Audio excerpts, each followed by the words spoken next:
Welcome to Sex on the Floor podcast. This podcast was created to help educate the public about problems with sex and intimacy and how this is tied to both physical and mental aspects. Hosted by myself, Dr. Molly Hart, a passionate pelvic floor physical therapist and owner of Pelvic Balance Physical Therapy, and by Dr. Katie Schubert, a phenomenal sex therapist and owner of Cypress Wellness Center. We are here to have a good time. We're here to keep it real with you all and to educate along the way. I'm so excited for you to join us. We strive to help many relationships prosper in fun, safe, and healthy intimacy. While listening to the show, please remember that this information is not meant to diagnose or treat any medical conditions. Please speak with your medical provider for all things related to your healthcare.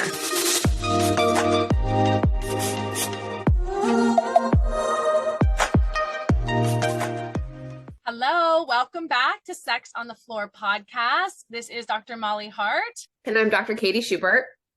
So guys, if you've been following our episodes, you'll see that we've been doing a postpartum series.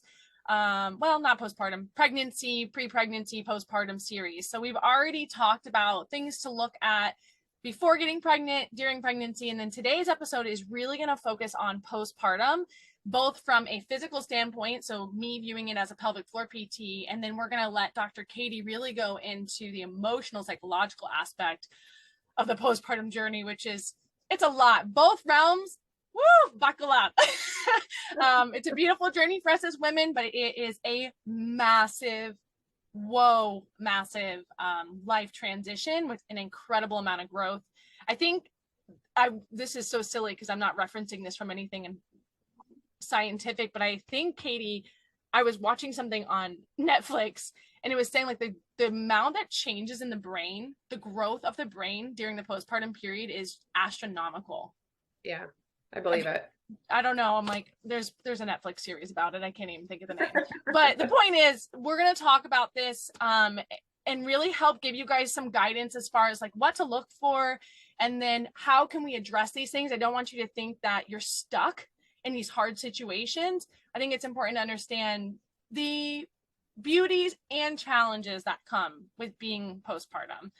And there are resources, there are ways to help out. You don't need to be stuck in a postpartum body or a postpartum mind that is not creating a life that you are wanting to live.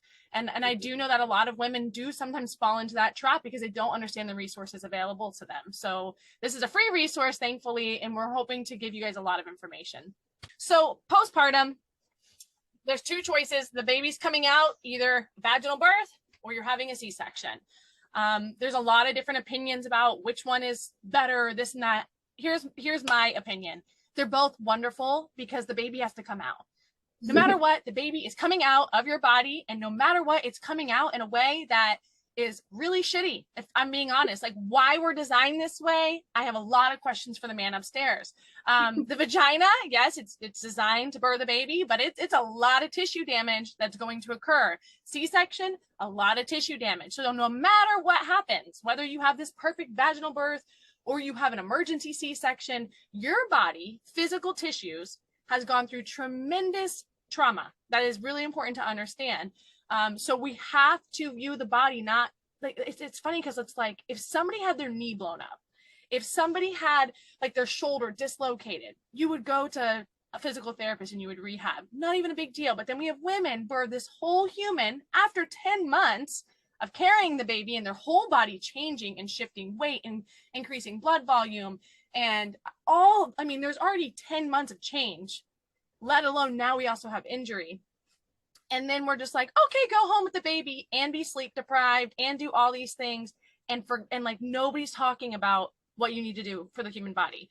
I do this for a living. Just a little side note with my daughter's birth. First off, I sustained a horrible pelvic floor injury because of vacuum assistance. I couldn't get her out and it fell off of her. It popped off of her head onto my right pelvic floor and then popped off and created a massive second-degree tear along the whole right side of my pelvic floor. I had to do my entire Happy V formula program that I have on myself, and it took me 6 months to heal from that. They stitched me up so bad. Me being a weird pelvic floor PT, day one, went and looked in a mirror at all my tissues. Because let me tell you, ladies, it's a lot when you look at your tissues after you've had a vaginal birth. It does shrink back and it does come back and look, nice and beautiful again.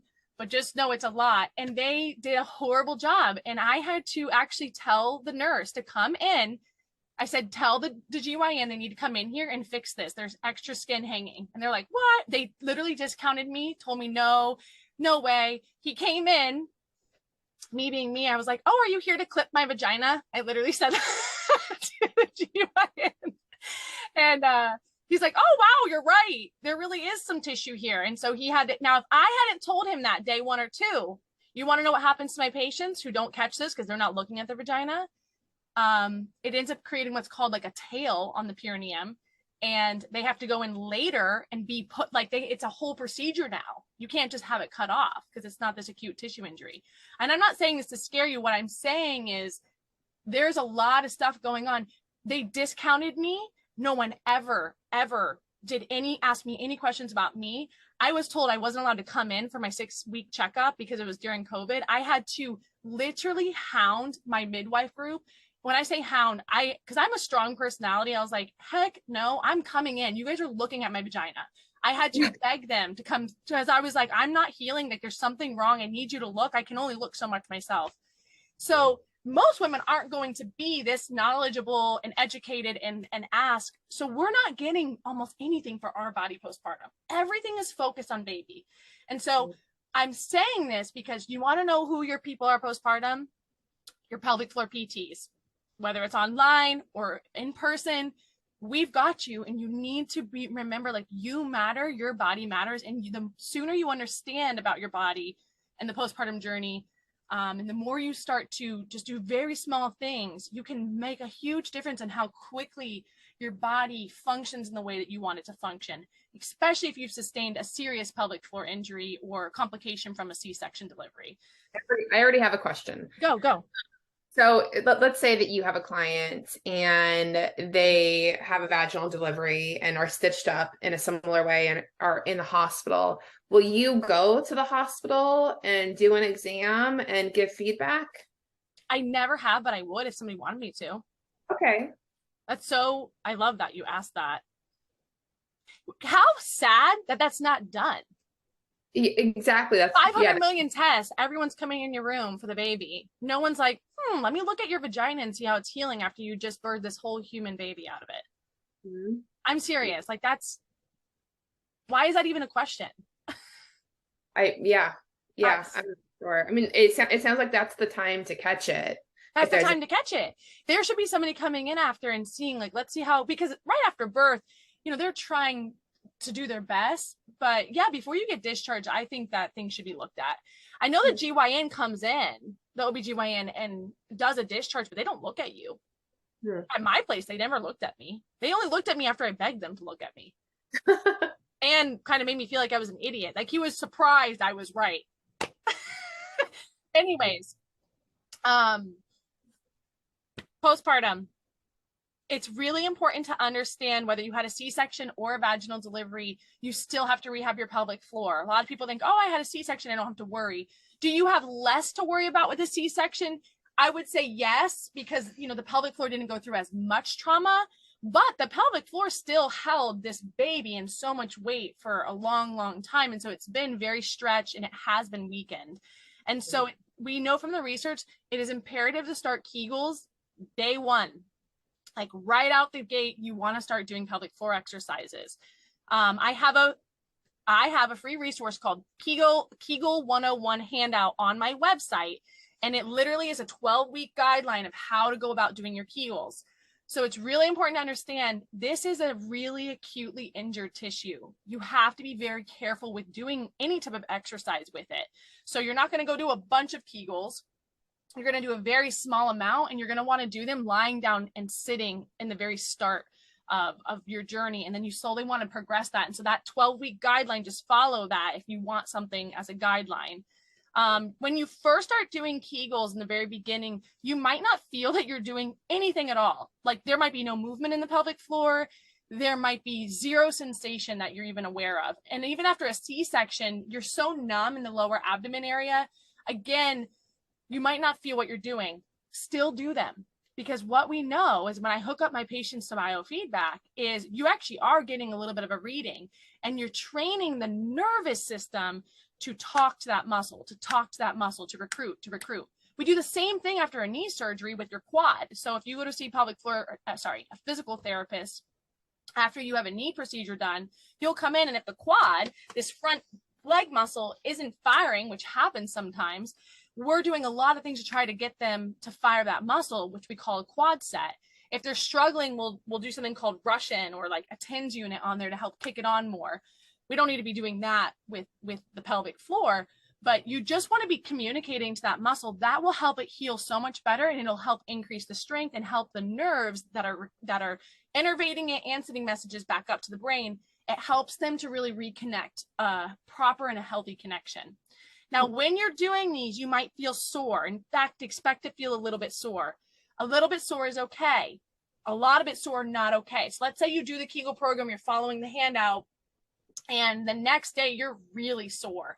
You probably did too much. And you might be like, I only did 10 of them. Doesn't matter, it was too much. I remember when I was postpartum with my daughter, I would do 5 and my muscles would be like, whoa. The nervous system, it wasn't the muscles, the nervous systems were like, whoa, this is okay, back off, girl. And so I could only do 5 in the beginning, and little by little I would start to slowly build up what I was able to do. If you're struggling with this, again, go see a pelvic floor PT. A pelvic floor PT will give you a very set protocol based upon your specific function, where you're at. So the handout is just a general guideline, but if you have the money and the privilege, because it is a privilege to come see a pelvic floor PT, go do it, because oh my God, your body will thank you. Research shows if you work with a skilled pelvic floor PT to rehab your body postpartum, we see positive benefits 40, 50 years later versus if you don't work with a pelvic floor PT, because you're training the nervous system and you're protecting it. Women now in their 60s and 70s never had pelvic floor PT for the most part. If you find somebody who has, that's a rarity. So you want to know what happens with them? They're all having significant bladder issues and stress incontinence and urge incontinence, and they're getting those bladder sling procedures done because they never rehabbed. But when we rehab postpartum, our body relatively quickly, and if it's been 10 years since you've been postpartum, you can still do it. It's never too late. But the sooner you do it, where it really matters is it massively protects us as women when we get to be in our late 50s, for sure 60s, absolutely in our 70s. So we might not have as in the beginning, we might just have a little bit of leaking here and there when I cough, laugh, and sneeze. Or maybe I have a little bit of discomfort with intercourse, or maybe I have a little bit of urgency. And it's not enough for us as women to stop our busy lives and stop all of our caregiving roles and be like, maybe I should take care of myself. Maybe I should work on this. It's just there. Well, that just there means there is significant weakness, and that just there means it's going to keep getting worse. And you better buckle up for your 60s, because you're going to have some serious concerns dealing with the bladder if you don't address this now. The body is just going to keep deconditioning. It's not like as we get older, the body just gets stronger and stronger. It doesn't. So working with a skilled pelvic floor PT, we know, helps protect you now, but it also has this really prolonged protective benefit to it. For those who cannot afford the care, that's where these handouts and these online courses I have are very beneficial for trying to fill the gap between the socioeconomic divide we see with women who are able to get really good care and women who are not able to get good care. Okay, my little tangents. I could go on for hours about this. I'm trying to pack in a lot of information and a quick time frame, because most of you are moms and you don't have time. I know your lives. Katie and I know your lives well. So the other things we want to look out for strengthening, why that's important, is we want to prevent what we call that stress incontinence. So we don't want to see you leaking urine when you cough, laugh, sneeze, when you start to run or jump or do physical exercise. Do expect a little bit of stress incontinence, the first 4 to 8 weeks when you're healing. Your tissues take around 6 to 8 weeks to heal, no matter what tissue it is. So don't expect to see perfect perfection within that time frame. Just understand you're in a very strong state of healing, your tissues are repairing. You want to help them repair properly. And so after 8 weeks, if you've been doing this and you're still leaking, that's when I would say, please really start a program or go find a pelvic floor PT. So that's stress incontinence. We don't want to deal with that. Little side note, those of you who are more intensive athletes, you might not leak with a cough, laugh, sneeze, and you might only start leaking when you start running again or doing jumping. And so I call these my high functioning postpartum women. You guys are not ever going to stop stress incontinence. I shouldn't say these black and white statements. The likelihood of you having, the likelihood of you decreasing stress incontinence with running and stuff, if that's happening, with just a basic Kegel program, which is what my Kegel 101 is. It's doing it lying down, sitting, and standing. It's not going to cut it for you. That will stop stress incontinence with a cough, laugh, sneeze, like more stationary things with a lot of intra-abdominal pressure. If you're leaking with these high level movements, then you really want to work with a pelvic floor PT, because then I'm going to give you a completely different program, and I'm going to use biofeedback with you, which is a program. I have these little electrodes connected to your perineum externally. It connects to my computer, and I can see what output we're getting from the pelvic floor. And I train you how to really recruit that pelvic floor with a squat, with a deadlift, with something like a plank, with bicep curls, tricep dips, skull crushers, all these different things. So that way we can get massive recruitment. And that's how, for me, I have found clinically, I can get women who are these high functioning women to postpartum to not have any leakage issues. So that's stress incontinence. Now let's talk about prolapse concerns. So what is a prolapse? Pelvic organ prolapse. So I'm going to show you some pictures real quick. So if you're listening to this, make sure to log on to our YouTube channel, what's being displayed here on the screen. Yeah, if you want to kind of reference that. So this is anatomy without a prolapse. So I want to go over this picture right here. Katie, you can see this, right? Yeah. So here's our vagina. It's right in the center. And then on the front side is our bladder, and on the back side is our rectum. So our vagina sits right between the bladder and the rectum. It's a very interesting design. And then the cervix and the uterus sits right up here. For those of you who maybe are like, oh, I have a retroverted uterus, that just means the uterus, instead of sitting here, it's just sitting backwards this way, but still the body can adapt to that. Anyways, different types of prolapse after we have a vaginal birth typically is, the more vaginal births you have, the higher the risk goes up of having a pelvic organ prolapse. I will say C-sections are somewhat protective of this, but they're not fully protective of it by any means. So we can have what's called a cystocele over here, which is where the bladder actually comes into the front vaginal wall. And so when you see this happening, you'll see at the very top of the vagina, you'll see some tissues right there, and it's just kind of dipping down. There's different stages of prolapse. This one right here doesn't go into the different stages. This is a very severe prolapse, just so you know when you're looking at this, because it's actually coming out of the vaginal opening. But there's stage 1, 2, 3, and 4. And most women are not here until you get to your 60s and you have done no rehab. That's when we start to get these stage 4 out of the vaginal opening prolapses. Rectoceles, where the rectum is coming into the back wall of the vagina. And so again, if we're looking at the vagina, you'll see the back side of the vagina. You'll see like this extra tissue kind of bulging up into the vaginal wall. This is a problem when you also are trying to have a bowel movement, and or if you deal with constipation. Typically, you see a lot of this with people who have constipation, regardless of birthing.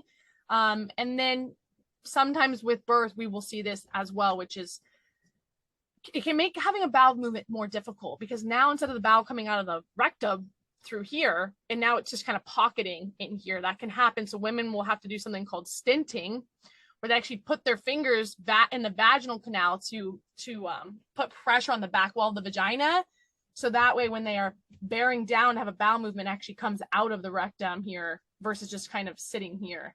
Again, I don't want this to be something that scares you. This is stuff that can happen. Again, it is something we can rehab with pelvic floor PT if it's caught early enough. So with prolapse, all of this stuff can be rehabbed well if it's caught early enough. But if it gets really significant, then you do have to have surgery done to repair these.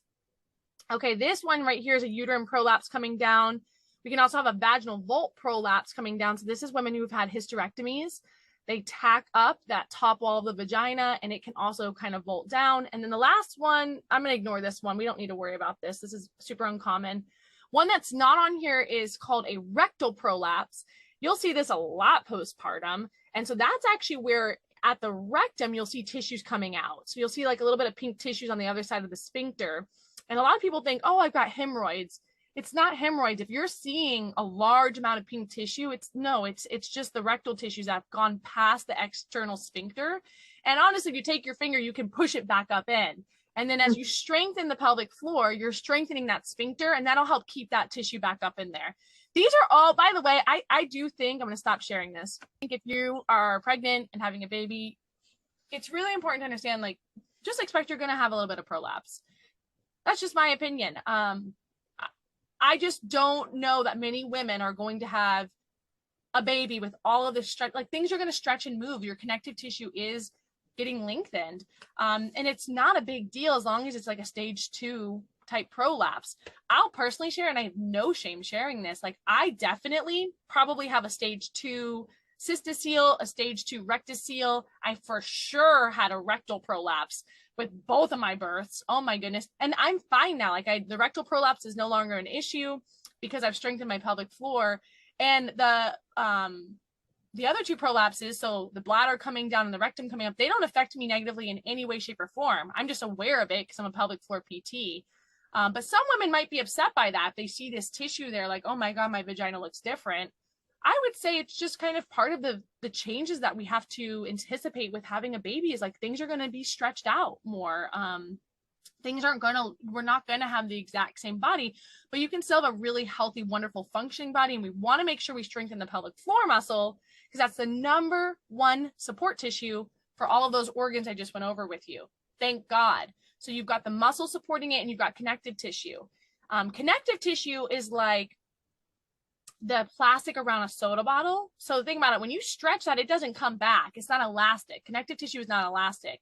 So once that gets stretched with birth, that's why we see these certain degrees of prolapse. But muscles, thank God, are elastic. And so we can really make that stretched out rubber band muscle. We can make it have a really nice, strong, beautiful muscle tone again, and it can really support us well. And it's the only thing that we have to naturally support ourselves. So postpartum rehab, why do we want to strengthen our pelvic floor? We're really trying to prevent stress incontinence, and we're really trying to prevent prolapse, especially as we get older in life. The last thing I really want to go over postpartum, just with our time today, is, let me share my screen again, is something called diastasis recti. I'm sure some of you guys who are on here have heard of this before because it gets a lot of social media attention. So as we're pregnant, the belly is expanding outwards, and there's this tissue down the middle here. This is called your linea alba as we come down here. So all 4 of your abdominal muscles, so that's your rectus abdominis, internal obliques, external obliques, transverse abdominal muscle, all of them attach at this midline called your linea alba. And as we get pregnant, you'll see it's already got a natural gapping right here around the belly button. So most women, after they have a baby, like if they're going to have a diastasis, or what we call a gapping here, when I say gapping, like it has to be at least 2 fingers, where I can stick my fingers in between that tissue there, between the 2 rectus abdominal muscles. So right where this little mouse is. Most women are going to have it around the belly button because it's already naturally got a little bit more of a gapping here. So as we get pregnant and this expands, and women who don't have good strength in their abdominal muscles and or good mobility in their abdominal muscles, they're going to be at much higher risk of having a diastasis recti. I'm sure there is also a genetic component to this as well. So this is a diastasis around an umbilicus, you can see here. And so around the belly button, there's a pretty wide gapping between the 2 rectus abdominal muscles. The rectus abdominal muscles, think about the 6-pack. So, right, like we got this like chiseled 6-pack. Think about between the 2 rows, there's a big gapping between them. Here's one over here. It shows below the belly button. Here's one from like the rib cage down. This one right here that I'm showing, that's the most prevalent one, I would say I see in this one right here. Really all 3 of these, I guess. So this is something that can absolutely be addressed with postpartum rehab. in my course, I have a course called the Postpartum Mama and Baby Workshop. I have a whole video on diastasis and how you can repair this and how to keep it protected. Ways to prevent diastasis: having better core strength before you're pregnant, working your core during pregnancy. It's also really important that you have good mobility in your core. So I know people who have had incredible strength in their core, and they still get a bad diastasis because their tissues are not used to stretching ever. So these are women who really hold their stomach in a lot. They don't ever want to show that, you know, the female belly can sometimes protrude some. And they're not doing enough front body stretches. So that would include like a cobra, anything at all that allows for stretching of the front side of the body, doing that actually while you're pregnant. So like a cat-cow, and then taking a lot of deep breaths in, you'll feel it stretching the abdomen. That's a really good thing, actually. So if we do this slowly and in control, where we're engaging the whole pregnancy, we're really engaging our muscles and we're stretching them, you can massively prevent diastasis recti. So there's that. Postpartum, if it's less than 2 fingers, we don't technically call it a diastasis recti. Diastasis recti is 2 fingers or more of a gapping between those 2 rectus abdominal muscles.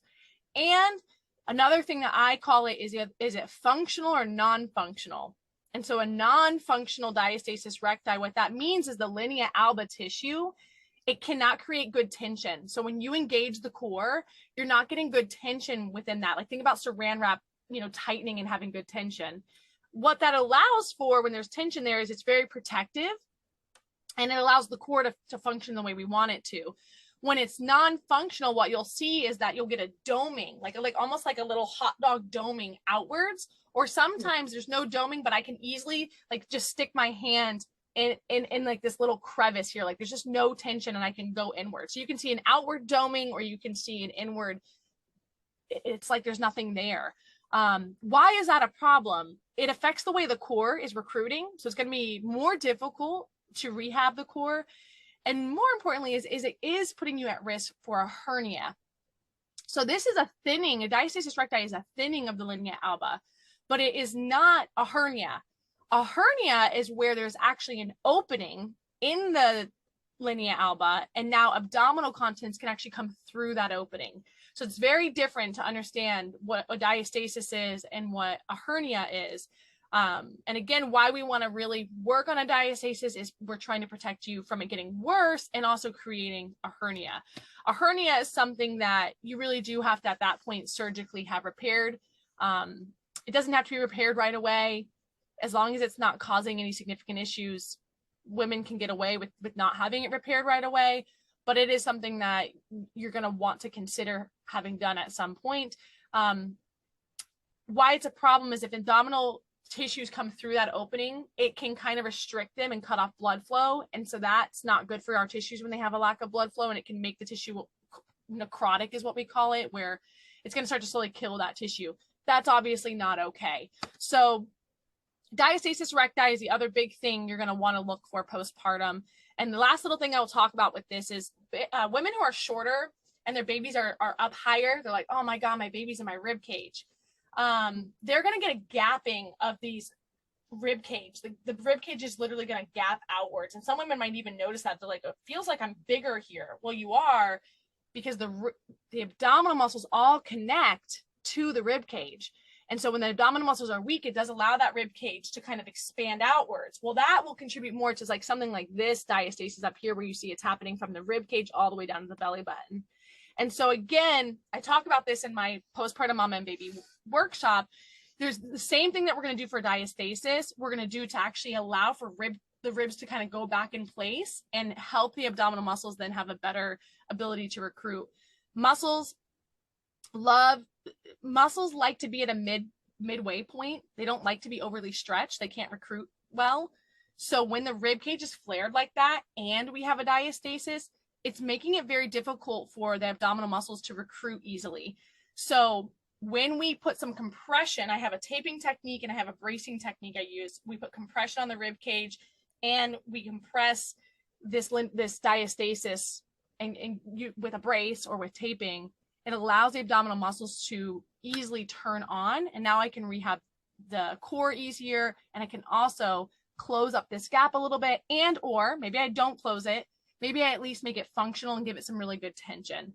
So that's the goals with diastasis recti and things to really be looking for postpartum. There's a lot of other things postpartum that we could get into, but these are the key things that I kind of want to address today. Any questions that you have right now, Katie? What boggles my mind is how little I know about what you're talking about. And I've had 3 babies. It's like we get no education about what our bodies do or how they could need help post-pregnancy. Nobody talks to, our OBs don't talk to us about this. Very few people, know that they should and can go get assistance from a pelvic floor PT. And then you'll see too, like what frustrates me is, and this is, so pelvic floor PTs are, healthcare providers are so bad at marketing a lot of the times, but then you've got these coaches out there who are really good at marketing. And I've had people take my course who've bought other postpartum courses and they're like, wow, like the stuff you go over, I never learned any of this in my course, because their courses are just so baseline. They're okay. But I get into this type of stuff in my course, and it's not long videos. I made my videos so short because I know moms don't have time. But just like, listen, this is your body, understand it, know it, have control, have power over it. And there's other stuff like pubic symphysis pain. There's SI joint pain. That's a really important thing to address postpartum if you're having pain. But again, I go into all of that in my workshop. So if you are interested in that, last thing I'm going to share, and then I'm going to shush so Katie can go, is, so if you come to my website, pelvicbalancept.com, and you go to courses and products, you scroll down, you'll see Postpartum Mama and Baby Workshop. This is a $2,500 value, but I only charge $49 for it now because I am trying so hard to get mamas this information. If you hit learn more, it'll go through what is in the course and for you to be able to purchase it. But let me show you what the course actually looks like. So when you go to my website, there's a little login button here, and you can log in from there. You can also download an app called Kajabi onto your phone, and you can do all of this all on your phone, which is wonderful. So here's Postpartum Mama and Baby Workshop. If you view the product on here, I go through walking program, which is vital to your rehab, taking care of our Mama V. So this is if you had a vaginal birth, like very important things to make sure you're helping the tissues heal properly. Time to massage that V, vagina or C-section scar. So if you've had any tearing at all at the vaginal tissues, Kegel 101, bringing it all together with exercise. Here's my pubic symphysis information, my diastasis recti info, and then let's make sex fun again. I actually go into how to properly reintroduce intimacy with your partner, because a lot of the times people are like, oh, 6 weeks, I can have sex again. And I would tell you, no. Like, we need to be really careful about that. Your tissues are still healing. I didn't have sex until I was at least at 8 weeks. And even then I was like really slow and cautious. And I go into a lot of that education here. Here's an exercise program. If you are somebody who hasn't been really exercising much, you're going to start at the beginner program, and then you're going to go through this moderate routine. It's a 12-week long program. At the bottom, I partnered up with a pediatric physical therapist, and she goes over really fun ways to connect with your baby and ways to help them with their gross motor skills while you're working out, ways to help massage them, and just really cute, wonderful pediatric aspects for your baby. So I put this in the course because moms often won't do things for themselves, but they'll do it for their baby. So you get both in the course. You get something for you, but you also get a lot for your baby. So if you want more information postpartum than we talked about in this podcast episode, I am just going to direct you to that course, and then you can email me with any questions you have. And then if you're having more specific questions that you want to address, go get an eval with a pelvic floor PT near you, and then use that information to cater to the program that you already have. It's a wrap. Okay, guys. I know that was a lot. This is a little bit longer of an episode. If you need any additional resources, you can go to Cypress Wellness. You can go to Pelvic Balance PT. And if you guys have any questions, of course, you can shoot us over an email at info@sexonthefloor@gmail.com. It'll be in the description. Bye, guys.